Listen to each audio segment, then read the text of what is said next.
गडचिरोली जिल्ह्यामध्ये सध्या उष्णतेत वाढ झालेली आहे. अशातच काय अवेअरनेस असायला पाहिजे. आपल्यासोबत आज जिल्हा सामान्य रुग्णालयातील शल्य चिकित्सक आहेत. आपण त्यांच्याकडून अधिक माहिती जाणून घेऊ. मॅम काय सांगितलं?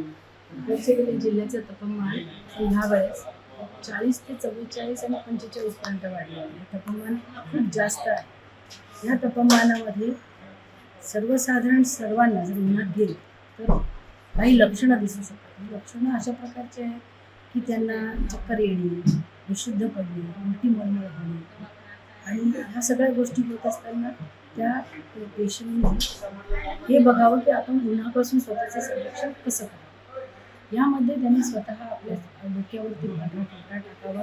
त्याचबरोबर तहान नाही लागली तरीसुद्धा सतत पाणी पित राहावं. अशी पदार्थ आहेत की जी आपल्याकडे सहज अवेलेबल आहेत. जे टरबूज आहे, खरबूज आहे किंवा काकडी आहे, याच्यामध्ये 99% पाण्याचं प्रमाण असतं. हे याचं सतत सेवन करत राहावं आणि जर अशी काही लक्षणं गंभीर असल्यास शासकीय दवाखान्यामध्ये नेऊन ट्रीटमेंट करून घ्यावं. नक्कीच या ठिकाणी मॅडमनं आरोग्याचा मोलाचा सल्ला दिलेला आहे. उनका काय चुनार कर जय महाराष्ट्र न्यूज गडचिरोली.